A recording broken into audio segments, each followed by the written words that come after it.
One warrior against his entire tribe, ready for the final battle. Born a barbarian, his weapon thirsts for battle. Raised as a warrior, he knows no path other than fighting. His clan considers it an honor to die on the battlefield. At the edge of a cliff, his family desperately tries to escape their pursuers. He shouts to them to buy time for a saving spell. A woman named Evelyn and her son hurriedly prepare for a ritual. The boy looks at his father, the most honored warrior, with horror. Betrayed by his own tribe, he fought to the end for his family and honor. Pierced by spears, he lets out his last furious roar. Even on the brink of death, his eyes burn with untamed rage. The son screams in horror, seeing his father fall, but the warrior refuses to die, launching a final attack. In his death agony, he takes as many enemies with him as possible. Meanwhile, the mother completes the ritual, her hands glowing with magic. The saving spell envelops the boy, pulling him away from the edge of the abyss. The mother lets him go, believing he will be better off anywhere else. Through tears, she asks him for only one thing: to survive. The boy desperately reaches back, overwhelmed by the fear of loneliness. The father's last cry is the name of his son, for whom he sacrificed everything. The father roars his final command: to become strong. Strong enough to never lose anything again. His last will is for his son to survive at any cost. Through tears, the boy vows to fulfill his legacy. There was no fear in the father's eyes, only the pride of a barbarian. Years later, in a dark alley, bullies found a new victim. On his knees is schoolboy Kim Jintae, their next target. He timidly tries to reason with them, but only provokes mockery.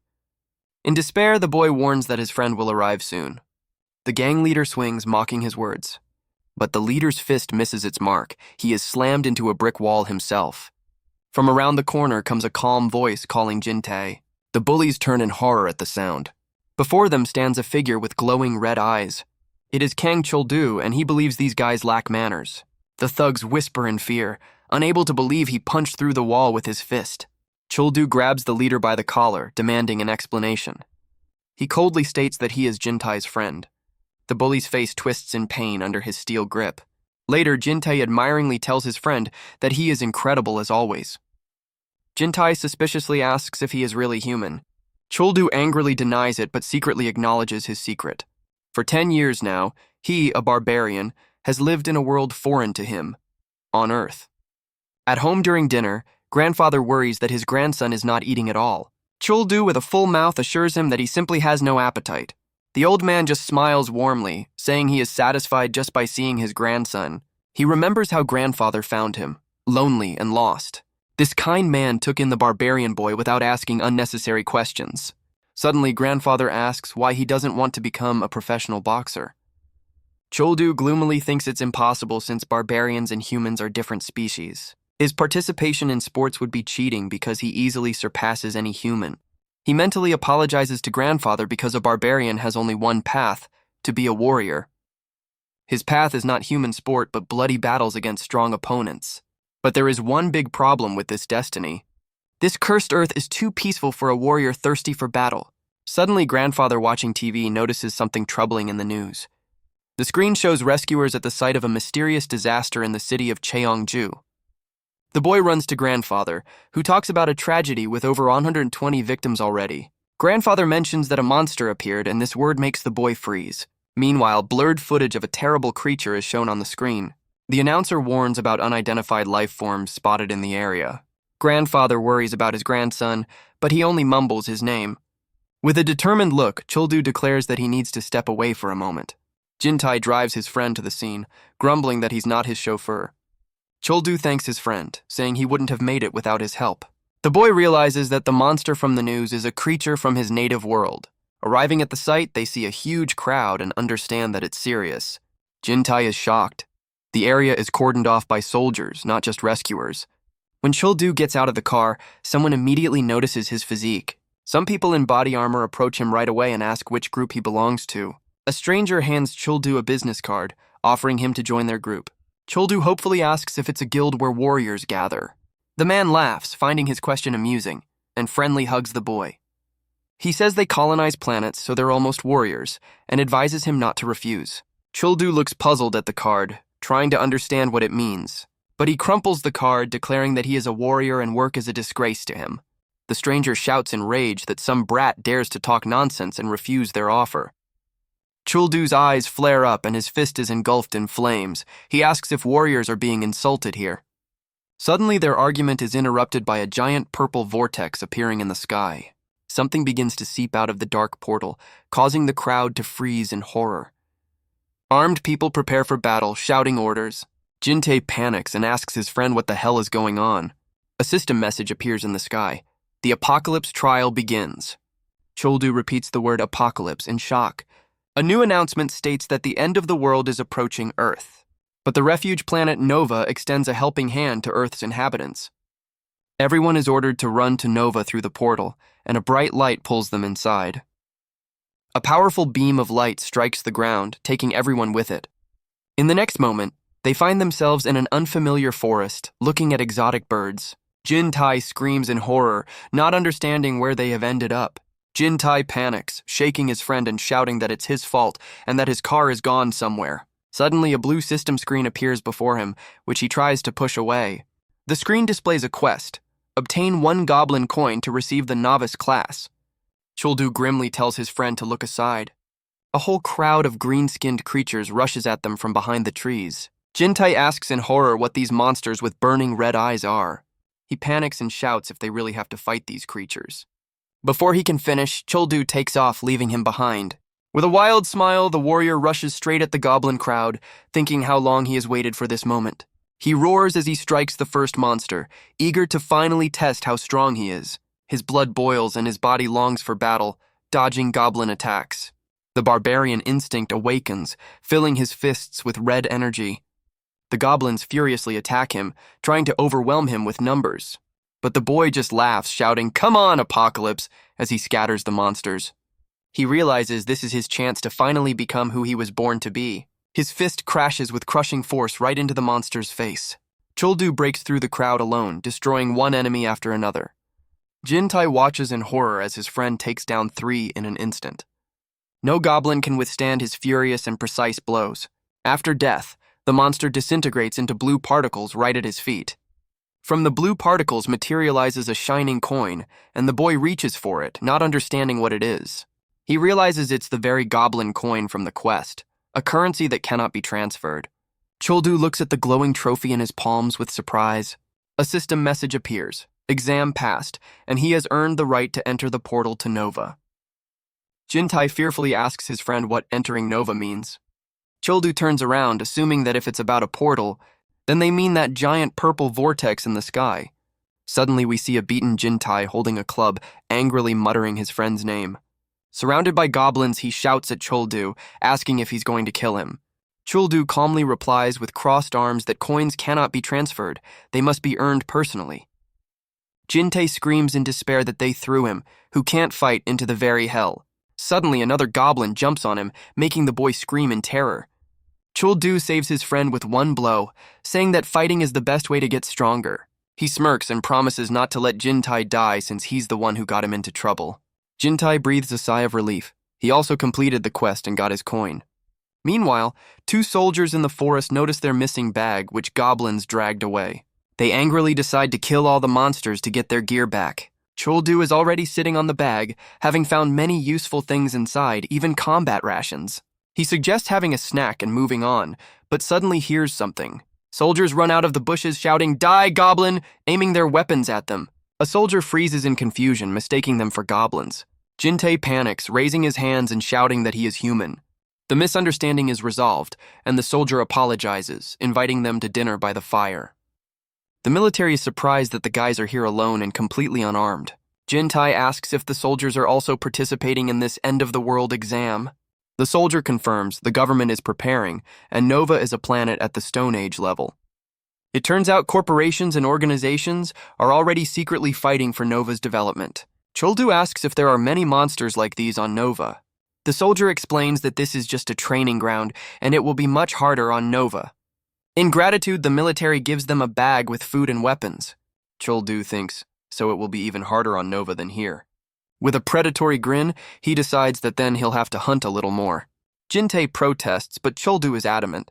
They need to level up faster.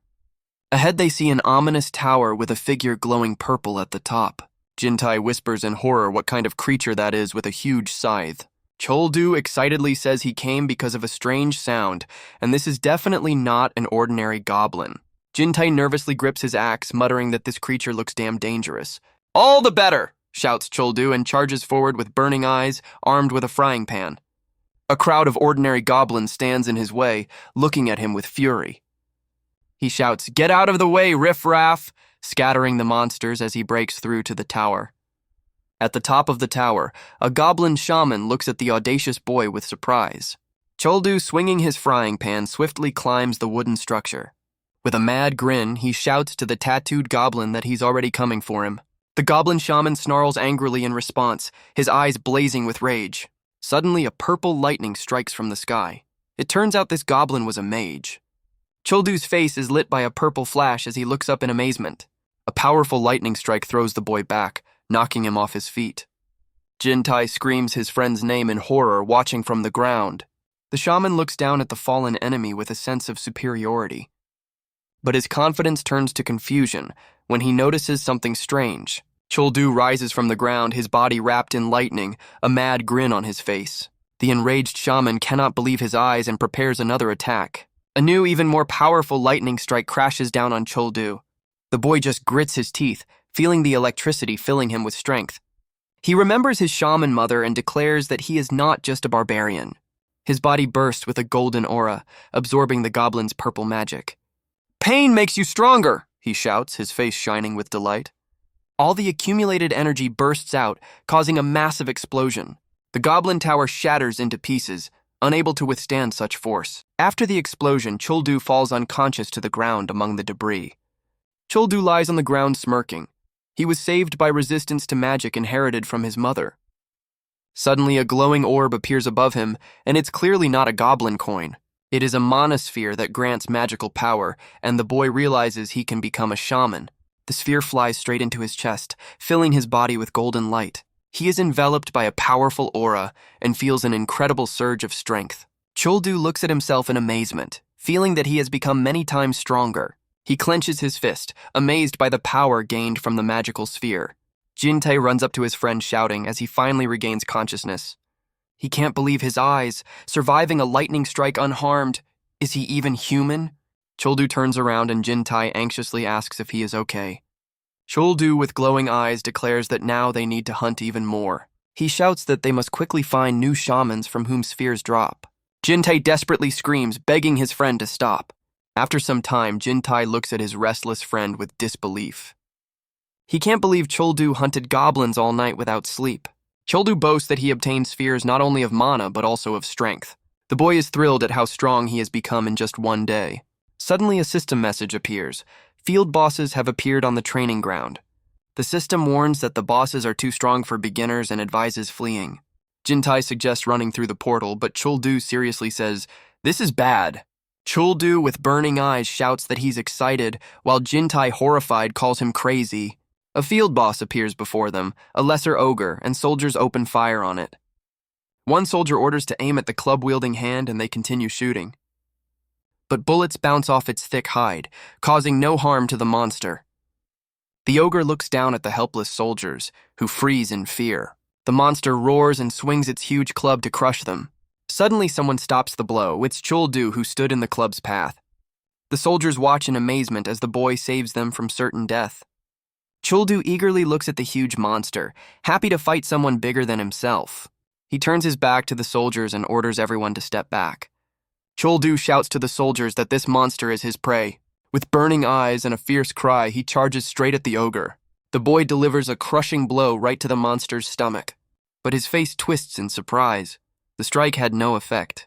He realizes the ogre's skin is as hard as if he had hit steel. In response, the ogre delivers a powerful blow, throwing Cheoldu backward. Jintae and the soldiers watch in horror as their comrade is overwhelmed. The monster towers over the fallen boy, demonstrating its indestructible power. Cheoldu admits that the boss's destructive power surpasses his own. Without giving him time to recover, the ogre swings its leg for a finishing blow. Cheoldu understands he must avoid a head-on collision. The enraged monster unleashes all its fury on him. At the last moment, the boy dodges the crushing blow. He notices that the ogre's attacks are simple and predictable, and he forms a plan. Instead of running away, Cheoldu rushes straight into the attack.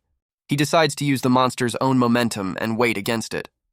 With eyes burning with rage, he prepares for his move. Cheoldu grabs the ogre's arm and throws it over himself. The huge body crashes headfirst into the ground with a thud. The boy swings, ready to deliver the finishing blow to the fallen enemy. The ogre helplessly looks up at him, its head stuck in the ground. Cheoldu shouts fiercely that it's time to work as a dentist. He delivers a crushing blow to the monster's head with both fists. A crack sounds, and the ogre's face is covered with fractures from the powerful strike. But the boy doesn't stop and continues beating the monster, shouting that it's not over yet. With a mad grin and burning eyes, he puts all his fury into the blows.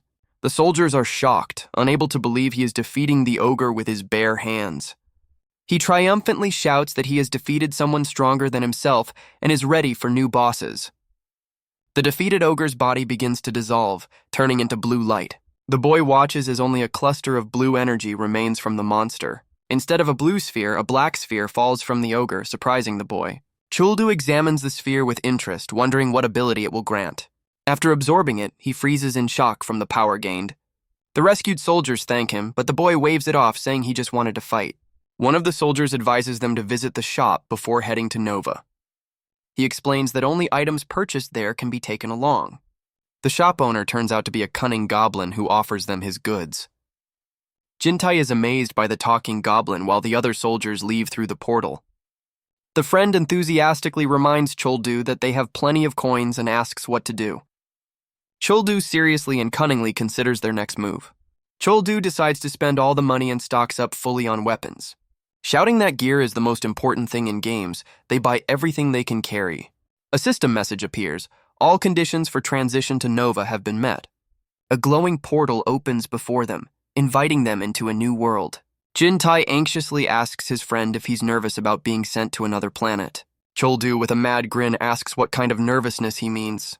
He shouts that he's bursting with excitement in anticipation of new adventures. Once there, Jintae points in amazement at two moons in the night sky. They have arrived on the planet Nova, a world similar to Earth but with mysterious symbols in the sky.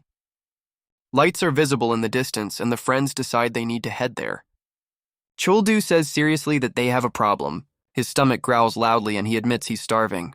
Jintae panics. A hungry friend turns into a beast, and the village is half a day's journey away. Suddenly, an unfamiliar voice asks if they are newcomers to Nova. A mysterious beauty emerges from the forest and offers them her help.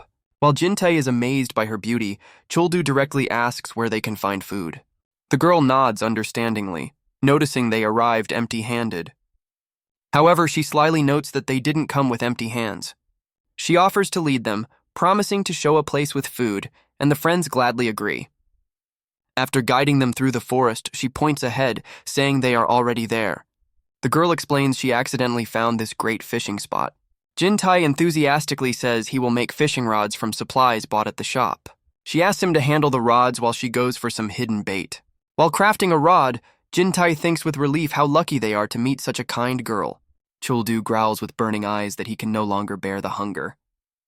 Suddenly a system window appears. Jintae created a fishing rod and unlocked the crafting skill. He happily announces the new skill, but at that moment a powerful splash sounds in the water. Unable to wait any longer, Cheoldu shouts and dives into the water, deciding to catch fish with his bare hands. Jintae screams in horror at his crazy friend, seeing him grab something in the water with his bare hands. Jintae sighs, concluding that hunger really does drive people mad. The returning girl suspiciously asks why Jintae is alone. Suddenly, a gang of thugs appears behind her, and the boy freezes in terror. The girl laughs maliciously, mocking how easily he fell for their trap. One of the bandits explains that on Nova, the weak get robbed, and they came for his belongings. Jintae realizes he was deceived in shock as two thugs grab him. The beautiful deceiver declares it's the law of nature and demands they hand over everything peacefully. Despite his fear, Jintae boldly states they will regret it bitterly if they touch him. In response to his threat, one of the bandits smirks and punches him in the face. Holding the beaten boy, they start looking for Cheoldu, assuming he ran away. One suggests he hid in the water, but at that moment a powerful splash bursts from the lake. Cheoldu breaks free from the water, tearing open the jaws of a giant alligator with his bare hands. The bandits watch in horror as their victim is about to be devoured by the huge monster.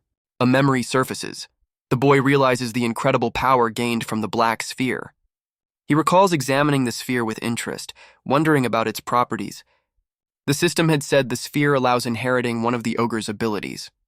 The monster's jaws can't even scratch him, and Cheoldu understands what jackpot he hit. His new ability turned out to be ogre skin, hide tougher than steel itself. Cheoldu emerges from the water, casually carrying the huge alligator carcass on his shoulder. He looks at the bandits and calmly asks who they are, since he was cooking dinner for two. Beaten Jintae desperately screams to his friend that they were tricked and begs for rescue. Ignoring the bandits, Cheoldu says he needs to eat this crocodile quickly. Jintae angrily shouts that he was beaten while his friend was fishing and doesn't understand his calmness. The bandits nervously exchange glances, doubting if they can defeat such a monster. One of the thugs finally decides to attack, hoping to overwhelm by numbers. Cheoldu easily throws the attacker aside without even dropping the carcass. Looking at the frightened girl, he coldly states that he doesn't solve problems. With burning red eyes, he adds that he simply eliminates them. Later, Cheoldu calmly grills the crocodile while interrogating the defeated bandits.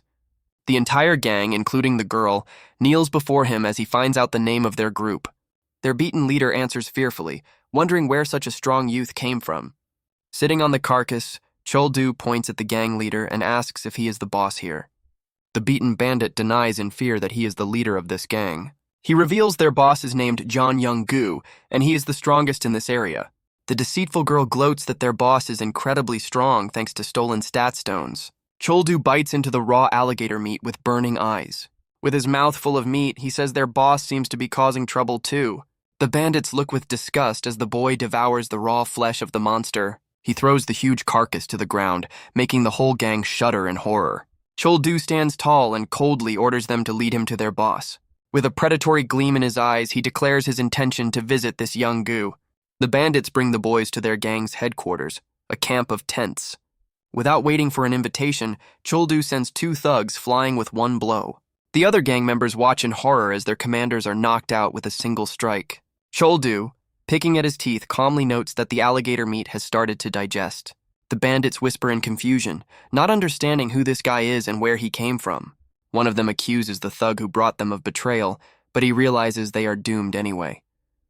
Cheoldu shouts at full power, challenging Young-gu to a manly duel. Suddenly, a calm voice comes from the largest tent, asking what the noise is about. Jintae looks toward the tent in horror, realizing who is about to appear.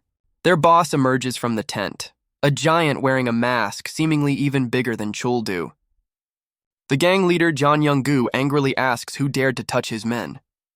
Young-gu looks down on Cheoldu, calling him a brat and marveling at his audacity. Cheoldu smirks and replies that age is no reason for pride, especially when robbing newcomers. In rage, Young-gu strikes, revealing a huge dragon tattoo on his back. He smirks arrogantly, lecturing the boy that in this world you can't talk too much. But his confidence turns to shock as the strike is easily blocked. Cheoldu grins madly and declares that here an adult is one whose fist is stronger. The leader laughs, finding it interesting that the youth managed to block his attack. Looking at the audacious boy, Young-gu unexpectedly says he likes him. He offers a deal. If Cheoldu loses, he will become his right hand. Cheoldu smirks and accepts the deal, but sets his own condition. If he wins, he will take with him the bandits who deceived them. The leader of that gang is furious that his fate is being decided without his involvement. Without waiting for an answer, Cheoldu charges with a battle cry. He delivers a crushing blow, but Young-gu easily blocks it. Cheoldu is surprised as the opponent deflected the attack without any warning. The gang leader smirks, catching his fist and reproaching him for lack of finesse. Jintae watches in horror, unable to believe his friend's strike was stopped. A bandit maliciously explains that their boss ate 12 stat stones. More than half were for strength, making his skin almost like an ogre's. Young-gu barely restrains a blow, boasting that his skin is almost like an ogre's. But he is horrified and doesn't understand why this boy's fist still penetrates his defense. Thrown back, he admits he hasn't met anyone stronger since the battle with the ogre. The gang leader struggles to stop himself, bracing his hand on the ground. He mockingly says the boy's strike was like a tickle, but feels humiliation inside. Enraged by such arrogance, Young-gu attacks with a shout of "Die!" Their fists collide with incredible force, causing a powerful explosion. The leader's face contorts in shock and confusion at what's happening. A crack is heard. Cheoldu easily breaks his opponent's fingers. Suddenly, Cheoldu's skin turns green, and he smirks because he truly has ogre skin. Cheoldu grabs the leader's throat with a death grip, cutting off his air. He advises his opponent to grit his teeth or risk biting off his own tongue. Seeing their boss in trouble, the bandits panic and decide to intervene in the fight. But the gang that brought Cheoldu unexpectedly blocks their way. Their leader calmly states this is a fair fight, and he will deal with anyone who dares interfere. One of Young Gu's men angrily accuses him of betrayal and breaking the oath of loyalty. He replies that he swears loyalty to the strongest, and since they already consider him a traitor, he will go all the way. Meanwhile, Cheoldu delivers a crushing blow right to Young Gu's face. The deceitful girl and other bandits watch in horror at what's happening. The leader is thrown back, and his men desperately shout their boss's name. The beaten leader, choking on blood, begs for mercy. In horror, he sees Cheoldu soaring into the air for the finishing blow. The fist freezes a millimeter from his face, but Young Gu is already saying goodbye to life. The traitorous bandits sigh in disappointment as they hope to see an interesting spectacle. Their leader looks contemptuously at the defeated boss, calling him pathetic. Having gathered all the belongings of the defeated group, the gang is ready to follow Cheoldu. But as they are about to leave, someone calls out to Cheoldu. It is the defeated Young Gu, who on his knees wants to ask him one question. He cannot believe that such a strong fighter has never shown up anywhere and asks which organization he belongs to. Cheoldu turns around in confusion, not understanding what organization is being referred to. Cheoldu calmly replies that he is just a high school student, shocking the bandits. The leader of the traitors thanks Cheoldu for accepting them into his group. Cheoldu is glad to have his first subordinates, as the path of a barbarian is to become stronger in battle. But he clenches his fist, admitting to himself that he is still too weak. He recalls hesitating at the decisive moment and thinks that his father would be disappointed in him. In anger, he mutters that he should have finished off that bastard, frightening Jintae. Turning around, Cheoldu unexpectedly calls his friend Commander. Jintae is completely confused, unable to believe his ears that he was called Commander. Cheoldu playfully grabs him by the neck, saying they have no time for idle talk. With a sinister grin, he declares that he has already determined their next target. Jintae points ahead, feeling that his instincts are telling him something. Cheoldu grins madly and says that there they will be able to become stronger. He points to a dark pyramid, calling it their new target, the sanctuary. The next morning, Cheoldu addresses his new team at the broken camp. He announces that they are heading across the river and praises Jintae for a good job. The leader of the traitors is shocked and asks when they plan to return. Cheoldu replies that he doesn't know, but the bandit says the nearest portal will open in 4 days. He explains that the portal to Earth opens once every 5 days, and time flows differently here. Jintae breathes a sigh of relief, not wanting to stay on this barbaric planet any longer. Cheoldu decides they will return in 3 days and thinks about taking his grandfather with him.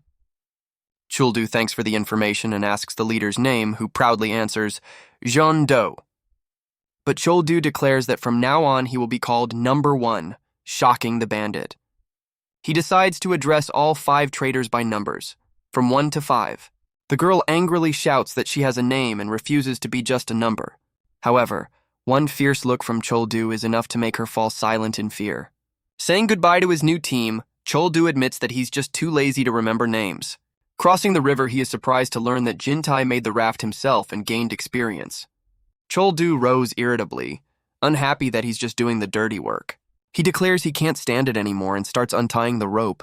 Tying the rope around himself, he stands up while Jintae panics and shouts for him to sit down immediately. Ignoring his friend, Cheoldu shouts too slow and jumps from the raft straight into the water. Underwater, 2 huge crocodiles with burning eyes are already waiting for him. Cheoldu turns into a living motor, and the raft speeds down the river at incredible speed.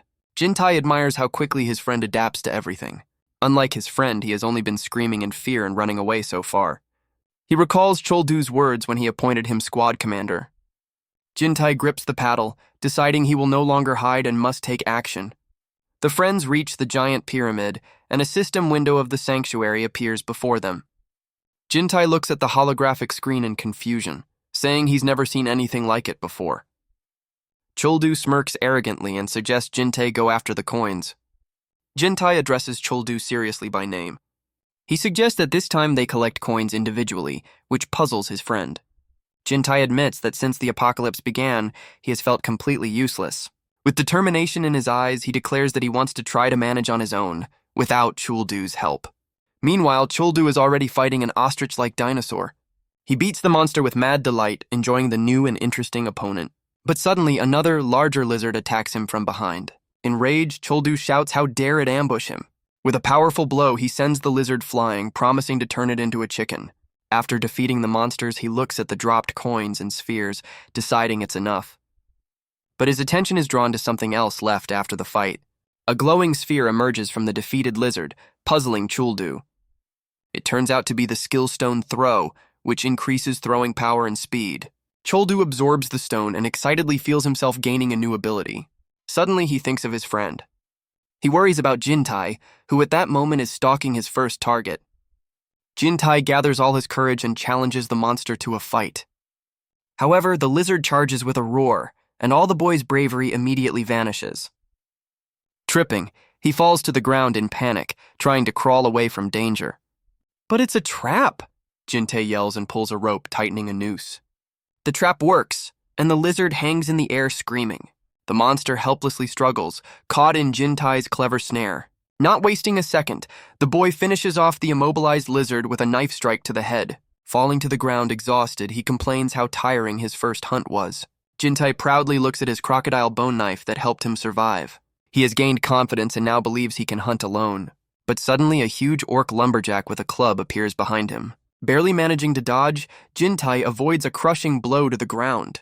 In horror, he realizes this monster's strength may rival Cheoldu's. The orc swings for another strike, and Jintae desperately realizes he's done for. But at the last moment, the bone knife plunges straight into the orc's eye. The monster roars in pain, its gaze filling with bloody rage. Blinded, the giant loses balance and crashes heavily to the ground. Jintae looks around in shock, trying to understand who saved him. One of the bandits runs out of the forest, calling himself Number 2. It turns out he used the new throw skill to save the boy. Later by the fire, Cheoldu says he's glad to see his friend safe and sound. While Cheoldu deals with monsters, Jintae admits his helplessness in a subdued tone. He laments that he has never done anything on his own, especially in this new world. Cheoldu encourages his friend, handing him a piece of meat and telling him not to despair. Cheoldu says there's no shame in being weak right now. He assures Jintae that he will become a great warrior if he trains. Jintae notes how much his friend has matured in this new world. Cheoldu seriously declares that he is a barbarian and different from ordinary people. Jintae asks in confusion what he means by the word barbarian. Cheoldu, mouth full, asks in surprise if his friend really didn't know. Jintae freezes in shock upon hearing this direct admission. He asks in horror if that means Cheoldu is from a wild tribe. Memories of his friend's inhuman strength flash through his mind. Jintae jumps up and shouts that how could he have known about such a thing? Cheoldu looks at his friend understandingly as he apologizes for his strong reaction. He explains that Jintae shouldn't compare himself to him because they are completely different. After some time, the friends finally reach their goal, the Sanctuary Pyramid. By investing 2,000 coins, they activate the ancient structure. As a reward for activation, the system expands their inventories. Cheoldu receives 5 slots and Jintae 2. Jintae is thrilled with the new ability, while Cheoldu realizes the reward depends on the contribution. Suddenly, the system grants them another blessing, double regeneration for 24 hours. Jintae feels a surge of strength and hopes that with such bonuses, he can also become stronger. He resolutely declares that it's time to stop relying on Cheoldu and gain strength himself. While Jintae rejoices in new opportunities, Cheoldu silently and seriously watches him. Suddenly, a squad of orcs emerges from the forest, and Jintae calls his friend for help in horror. But Cheoldu just says that now, with new bonuses, Jintae must fight too. Jintae looks at his friend cautiously, not daring to take a step. Cheoldu grins and encourages him not to be afraid. A red aura flares around him, for near Jintae stands a true barbarian. Cheoldu urges his friend not to be cowardly and to pull himself together. He gives the order. Jintae takes on one orc, and he will deal with the rest. Shouting, "I'll go first," Cheoldu rushes into the thick of the enemies. Jintae shouts after him in shock, as he thought they would fight together. Without wasting time, Cheoldu already parries a huge club strike with his spear. The orc mockingly shouts that using a weapon against an unarmed opponent is unmanly. The monster's gaze fills with anger. He can't believe the boy is using a weapon. With a smirk, Cheoldu suggests playing fair and breaks his spear over his knee. The orc swings his club, not believing Cheoldu voluntarily disarmed himself. Suddenly, Cheoldu's expression changes. He realizes something has gone wrong. For suddenly Jintae bursts into the fight, striking the orc. The puzzled orc turns to the new opponent, mangling his name. Jintae takes a fighting stance and defiantly shouts at the primitive beast. In a burst of rage, Jintae bites directly into the orc's club. The orc rains blows on the boy, but he stands firm. Jintae receives a crushing blow and thinks he's about to die. But at that moment, the sanctuary's blessing activates, doubling his regeneration. The boy quickly recovers and smirks, ready for round 2. He dodges the club, shouting that fear will not stop him. Jintae firmly decides to become a friend worthy of a true barbarian. However, the orc's next strike still hits him, throwing him back. He crashes into a tree with force, which splinters from the impact. He admits he relied too much on the blessing and lost vigilance. But wiping blood away, Jintae realizes he has begun to see the monster's attack patterns. Shouting, "Now it's my turn!" he charges again at the orc named Katuda. Jintae accurately predicts the orc will start with an overhead strike. He skillfully slips between the monster's legs, moving out of the attack line. Dodging the deadly swing, the boy prepares to counterattack. Behind the enemy's back, he plunges a broken tree branch into its neck. Determination burns in his eyes to deliver the finishing blow. The monster falls to its knees, mortally wounded. While Jintae rejoices, Cheoldu proudly praises him for the victory. The boy, breathing heavily, admits he is beginning to understand the basics of combat. However, then he looks at his friend with admiration. For while he fought one, Cheoldu single-handedly defeated an entire squad. Suddenly, a system window appears before Cheoldu with a notification. The system announces he has unlocked a new skill: Spear Mastery. Cheoldu smirks, noting he gained the skill by fighting with a trophy spear. Jintae realizes this is similar to how he gained the crafting skill by making a fishing rod. Cheoldu asks with a predatory smile if Jintae has recovered for a new fight. He smirks, pointing with a broken spear deeper into the forest. According to him, these tracks will lead them straight to the orc's lair. Soon they notice an orc carrying a log and realize they have arrived at the place. The friends discover a whole village of orc lumberjacks, already being watched by someone. 2 scouts decide to report the find, hoping for a reward for discovering the base. Suddenly, Cheoldu knocks out one of the scouts, catching him off guard. He puts a finger to his lips, signaling silence, and the stunned scout recognizes him. The scout asks in surprise what happened to him, since scouting requires being unnoticed. He warns that it's dangerous here and even Cheoldu should leave before he's caught. Especially beware their boss, the orc chieftain with a huge axe. The scout thinks that defeating such a monster requires a whole company, but Cheoldu just smirks. With a predatory gleam in his eyes, he declares that this axe will be his. Ignoring the warnings, Cheoldu and Jintae head straight to the orc camp. Meanwhile, one of the orcs discovers their fallen comrades and angrily calls for reinforcements. Cheoldu, shirtless now, stands face to face with the orc chieftain amid defeated enemies. Cheoldu smirks and tells Jintae to rest, as this opponent is his. Jintae is surprised when the chieftain says something in Orcish, and Cheoldu seems to understand him. Cheoldu admits to himself that he's just pretending to understand the orc language. The orc chieftain roars in rage, and the boy takes it as a personal insult. The monster swings his giant axe down at him with a roar, but Cheoldu easily blocks the blow with his bare forearm. Jintae realizes that such armor can't be pierced with bare hands. The chieftain swings again, aiming to crack the boy's skull. Cheoldu understands that even his ogre skin won't withstand a direct hit from this axe. In that case, his eye glows red, and he decides to act differently. Instead of dodging, Cheoldu grabs the monster's leg with a death grip.